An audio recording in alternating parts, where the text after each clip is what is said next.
E agora, queridos, a gente vai então, nosso tempo de compartilhar a palavra. Quero te convidar a abrir comigo lá na Epístola de Paulo aos Gálatas, no capítulo 6, no verso 1. Gálatas 6:1. A gente vai ler do verso 1 até o verso 5, apenas 5 versículos. Quando você encontrar, fica de pé, por favor, para que a gente faça essa leitura juntos.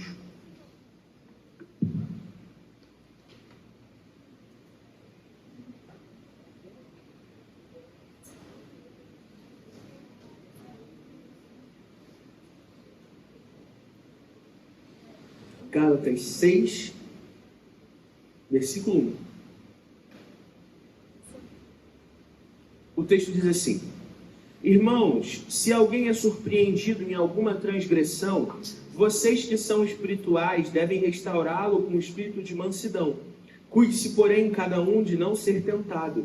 Levem os fardos uns dos outros e assim cumpram a lei de Cristo.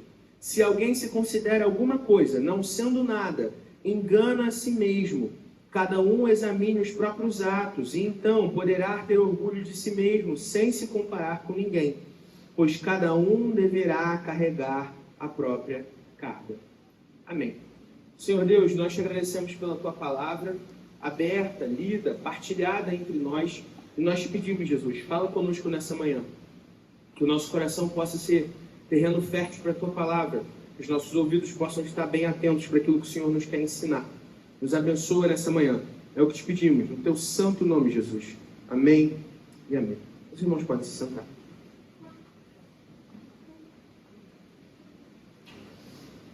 Todo mundo conhece o clássico da Disney, Rei Leão.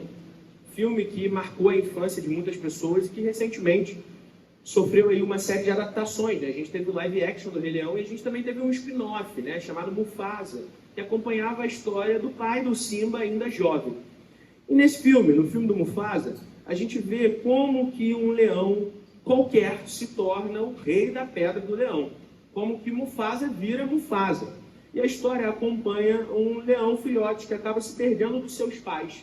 E depois de ficar perdido, acaba encontrando um novo grupo ali de leões, onde tem um menino que ele faz uma amizade, né? Mufasa encontra um amigo, um irmão de caminhada, né? Taka.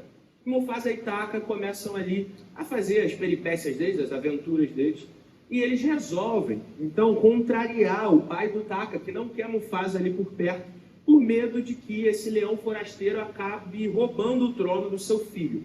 Então eles saem numa missão, comprometidos a acharem Milili, uma terra mítica que os pais de Mufasa contavam para ele através de uma canção. Um lugar que era paradisíaco, sem tristeza, sem dor, sem sofrimento, onde as coisas dão certo. Qualquer semelhança com o paraíso cristão, mera coincidência. E aí Mufasa começa a correr atrás de Milili. Nesse meio do caminho, ele vai juntando um grupo bastante diverso de amigos, né? Então vai ele, o Taka, o Rafiki, que depois vai virar um grande parceiro do Mufasa, o macaco que é lá sacerdote ali, que batiza de alguma maneira o Simba quando ele é criança e tal. A Nala? Não é Nala.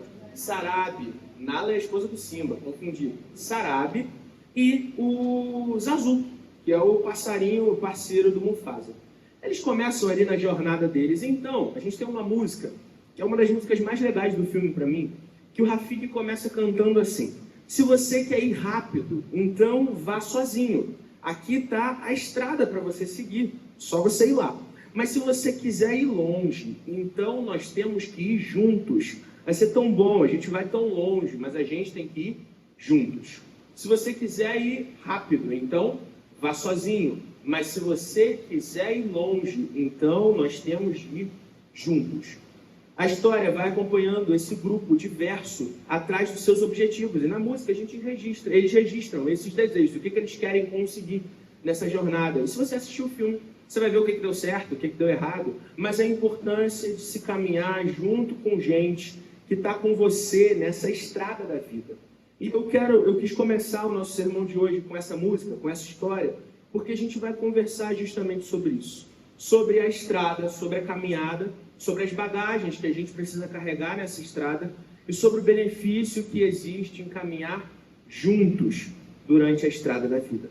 A gente hoje está na sua segunda e última exposição na Epístola aos Gálatas. Na semana passada, a gente expôs o primeiro capítulo, nos primeiros versos da Epístola, e agora a gente está no último capítulo de Gálatas. E é por isso é importante que a gente relembre aí qual é o contexto dessa epístola que a gente está estudando, né? Então, Paulo escreve para uma série de igrejas ali na região da Galácia. Essas igrejas não é uma única igreja, mas várias delas. Elas são igrejas gentílicas, formadas por pessoas que, antes de conhecerem o Evangelho de Jesus, eram pagãs, mas então, depois de crentes convertidos em Jesus Cristo, elas começam a sofrer a influência dos judaizantes, mestres da lei judeus, que chegam ali e começam a ensinar sobre como eles precisavam guardar a lei judaica para conseguir a salvação. Paulo, então, escreve a carta para rebater esse outro evangelho pregado por esses mestres judaizantes e também defender o seu próprio ministério, que vinha sendo questionado por essas figuras que queriam ali criar tumulto no meio da igreja. No primeiro capítulo, a gente tem, aqui vale um pequeno esboço para a gente entender que ponto da história a gente está. Paulo começa fazendo a sua apresentação e então dando uma primeira bronca. Foi isso que a gente expôs na semana passada, nos versos 1 a 10 do primeiro capítulo. Depois, no restante do capítulo 1 e em todo o capítulo 2, Paulo faz um histórico do seu ministério, mostrando a origem dele no próprio Cristo e não em homens, e que tipo de evangelho é esse que ele prega. Nos capítulos 3 e 4, a gente tem Paulo expondo o papel da lei no plano de Deus da salvação. E ele usa a história de Abraão para fazer isso. Ele começa a contar a história de Abraão, o relato bíblico que a gente conhece, para falar sobre como a lei ela tinha um papel de tutoria no passado, até que a promessa do descendente de Abraão se cumprisse em Cristo Jesus. Aí no capítulo 5, Paulo começa a falar da liberdade cristã, nos primeiros versos, do versículo 1 até o 15. E ele começa a explicar o que essa liberdade realmente significa. No restante do capítulo 5, Paulo fala sobre duas opções de vida. Uma vida que é segundo a carne e uma vida que é segundo o Espírito. O que essas coisas querem dizer? E então a gente chega no capítulo 6, nesse trecho que a gente acabou de ler, onde Paulo vai começar a falar dos aspectos práticos dessa vida que é movida pelo Espírito. Então, vai concluir a sua epístola. Tendo isso em mente, a gente sabe exatamente que terreno a gente está pisando. Depois de Paulo defender o evangelho que não é pelas obras da lei, mas pela confiança no Cristo morto e ressurreto, então ele começa a falar sobre como em Cristo nós estamos livres das amarras que os judaizantes queriam impor aos Gálatas. No entanto, Paulo os lembra o que é liberdade cristã de verdade. Viver para a glória de Deus, como gente comprometida com a sua palavra. Daí Paulo apresenta essas duas realidades, uma vida que é segundo a minha própria carne, uma vida que é segundo o Espírito de Deus. E então Paulo começa a aplicar isso na vida daqueles irmãos. O que a gente vai fazer hoje então é caminhar pelo texto e entender essas aplicações, primeiro para os Gálatas e depois para mim e para você. Eu quero te convidar a ler junto comigo de novo o verso 1, quando Paulo diz assim: irmãos, se alguém é surpreendido em alguma transgressão, vocês que são espirituais devem restaurá-lo com um espírito de mansidão. Cuide-se, porém, cada um de não ser tentado. Paulo começa falando sobre o momento onde há pecado no meio do povo de Deus. E como que gente movida pelo Espírito de Deus deve lidar com o pecado que muitas vezes surge no meio do seu povo. E aí Paulo fala sobre essa surpresa na transgressão, né? Quando alguém é surpreendido em transgressão. E a palavra grega que está aqui, ela dá uma ideia de tropeção, de um escorrego, como alguém que andando no meio da caminhada acaba falhando. Não é uma deliberação para o mal, mas um erro que acontece de maneira surpreendente, por isso surpreendido em transgressão. Não alguém que está ativamente maquinando a maldade, mas alguém que escorrega, porque afinal de contas, a gente escorrega, a gente sabe como é essa experiência, de ainda que querendo acertar, acabar errando no meio do processo. E aí, que conduta então os irmãos devem ter ao tratar dessa pessoa que pecou? É uma conduta positiva e não negativa. A intenção não é, de alguma maneira, apontar o dedo ou julgar aquela pessoa, mas com mansidão buscar restaurar essa pessoa. Significa que aqueles que são espirituais, como Paulo está dizendo, o que Paulo quer dizer aqui, né? Aqueles que são movidos pelo Espírito, então não estão preocupados em apontar o dedo para o outro, mas em auxiliar o outro no processo de continuar caminhando na presença de Deus. Sabendo que o povo de Deus é marcado por gente falha e imperfeita, então o nosso chamado é para cuidar e não para afastar. E aí esse cuidado, ele precisa ser pensado em relação ao outro, mas também com um olhar que é dedicado a si mesmo. Quando o texto diz, cuide-se, porém, ele fala de um esforço contínuo de se autoavaliar, de se perceber, para que não seja você também alguém que acaba caindo em tentação. A ideia é a seguinte, como o irmão que tomou o escorrego, aqueles que são espirituais também podem escorregar no meio da jornada. Por isso, cada um esteja pronto a auxiliar o seu irmão e atento para que você mesmo não caia no meio desse processo. E aí o verso 2 continua, falando sobre o chamado que nós temos para carregar os fardos uns dos outros. O texto diz assim, levem os fardos uns dos outros e assim cumpram a lei de Cristo. Todos carregamos cargas pesadas na nossa vida. A gente sabe o que é ter cargas opressivas sobre os ombros. E esses irmãos também entendiam isso. Coisas que eles precisavam fazer, desafios, tarefas, sofrimentos. E aí Paulo chama o povo de Deus a se auxiliar como gente que carrega os fardos uns dos outros. Esse compromisso é o compromisso de quem quer cumprir a lei de Cristo. E a gente pode se perguntar, que lei é essa? A lei que Paulo está se referindo é a lei do amor, o preceito compartilhado de Jesus, de ser gente que se sacrifica em amor pelo outro. No entanto, Paulo não está falando só de um preceito, mas também de um exemplo de Cristo. Cristo encarna a sua própria lei proposta. Ele propõe a lei do amor, então ele encarna a lei do amor. A gente tem uma série de textos do ministério de Jesus, onde a gente vê isso claramente. Na interação de Jesus com a mulher samaritana, na interação de Jesus com o ladrão arrependido na cruz, na restauração de Pedro, registrado lá em João 21, com a mulher adúltera que pode ser apedrejada, mas então Jesus diz, eu não te condeno, vai e não peques mais. E a gente tem o exemplo máximo dessa realidade do amor sacrificial de Jesus, a cruz do Calvário.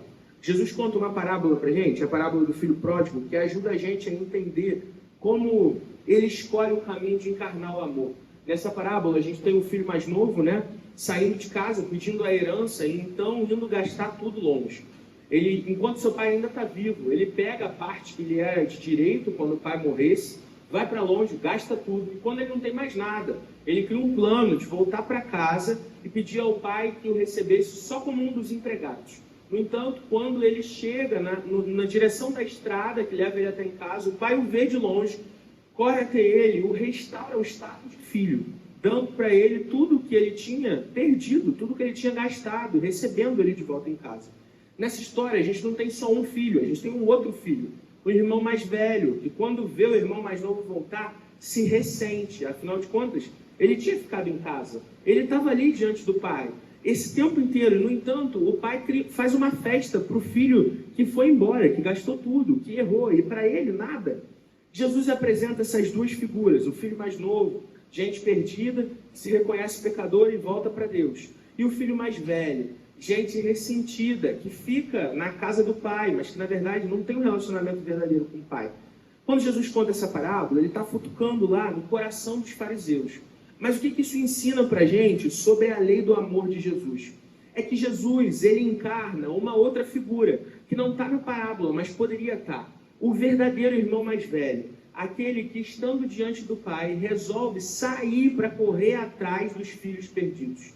Não o irmão mais velho que se ressente, mas o irmão mais velho que morre no lugar dos pecadores, para que então eles tenham vida. O que a gente percebe é que a lei de Jesus Cristo, a lei do amor, de carregar os fardos uns dos outros, não é só dita por Jesus e por Paulo, mas é encarnada pelo Cristo que viveu, morreu e ressurgiu no nosso lugar. Nos versos 3 e 4, Paulo avança falando sobre a necessidade desses irmãos terem uma visão equilibrada deles mesmos. O texto diz assim, se alguém se considera alguma coisa, não sendo nada, engana-se a si mesmo. Cada um examine os próprios atos e então poderá ter orgulho de si mesmo, sem se comparar com ninguém. Ou seja, Essa caminhada não é uma caminhada de competição, de um jeito onde a gente vai se colocando em comparação para ver quem está melhor, tentando se orgulhar por aquilo que você tem, que você julga melhor do que o outro. Mas é uma caminhada comprometida num olhar sincero sobre si mesmo, numa análise coerente sobre quem você é, sabendo que as coisas boas que você tem são benefícios do Espírito de Deus que produz o caráter de Cristo em você, e que as coisas mais, essas sim são próprias da sua natureza. Então Paulo diz assim: se você olhar para si e encontrar coisas boas, então se glorie nisso, tenha orgulho disso, e não naquilo que você acha que é melhor do que o que o seu irmão tem ou deixa de ter. Tenha uma visão equilibrada de quem vocês são.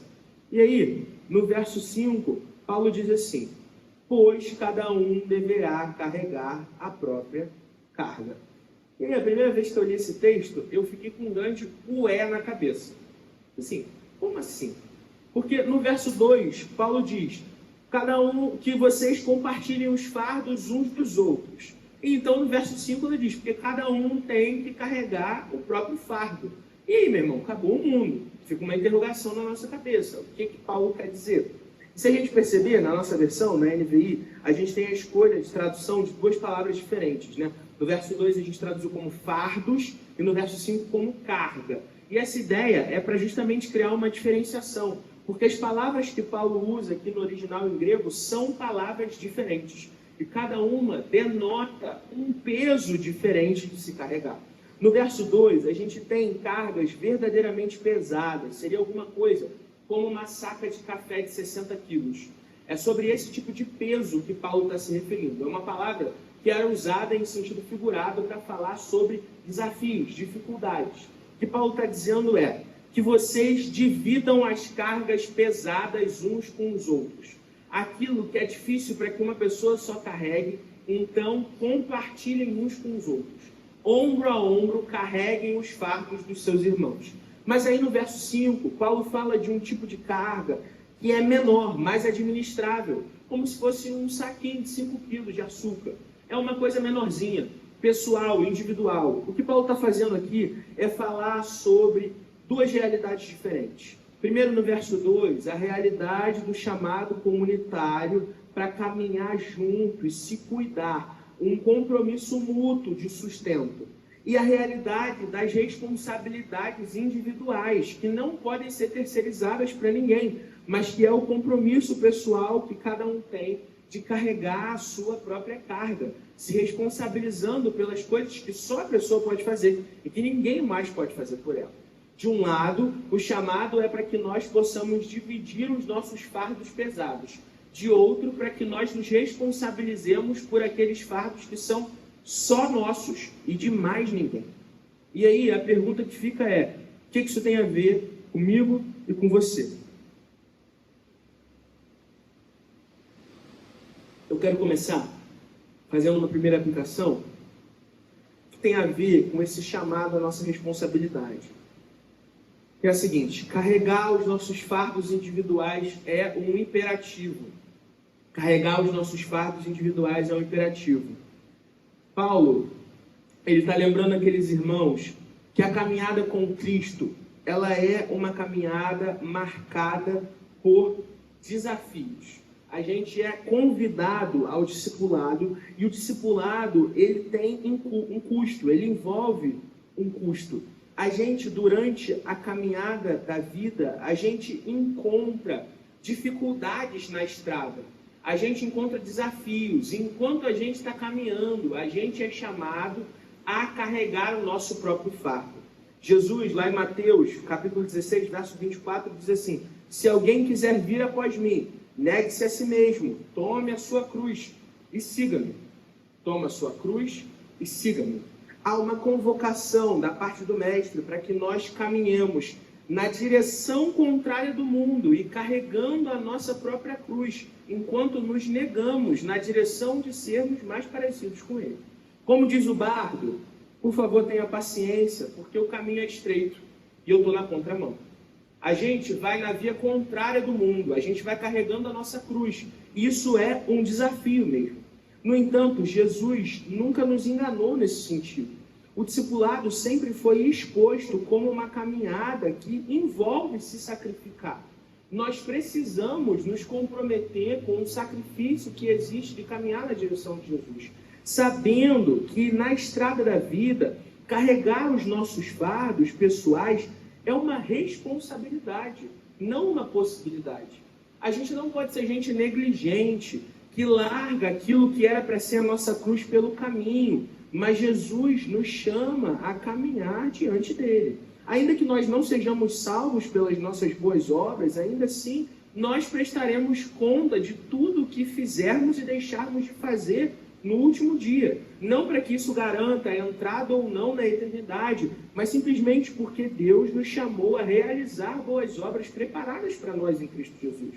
Portanto, ninguém pode carregar o meu fardo pessoal no meu lugar. No entanto, nós temos esperança em Cristo Jesus.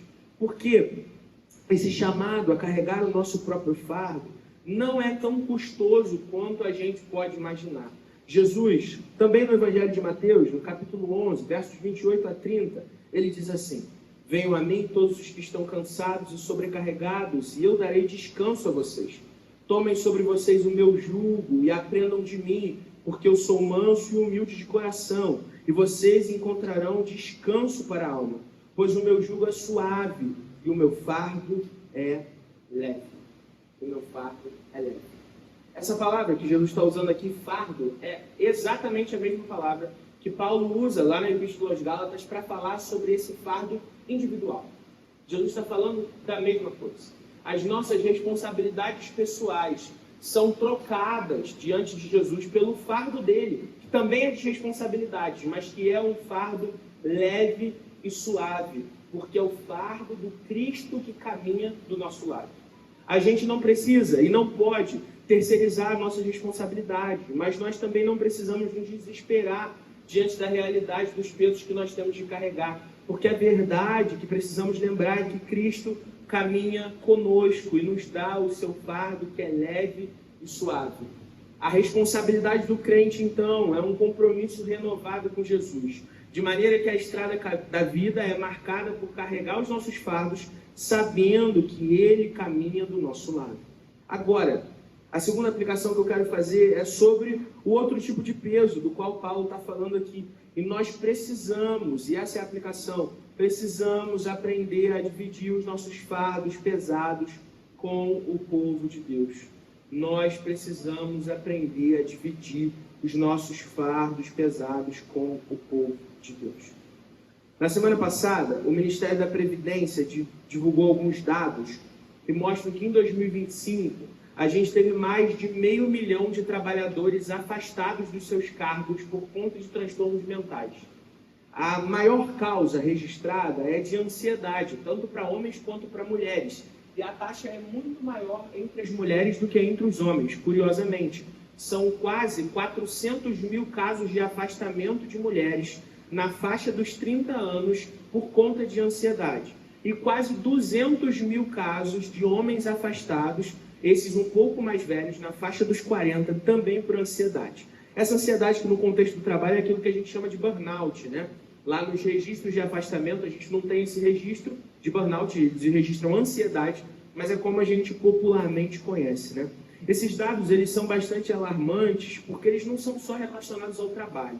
A verdade é que a gente percebe a nossa sociedade brasileira cada vez mais triste, cada vez mais doente, cada vez mais desesperançosa. As nossas taxas de divórcio só aumentam. E o que a gente vê é uma estrutura constante de afastamento da tranquilidade, porque a vida é marcada por fardos que as pessoas muitas vezes não conseguem carregar.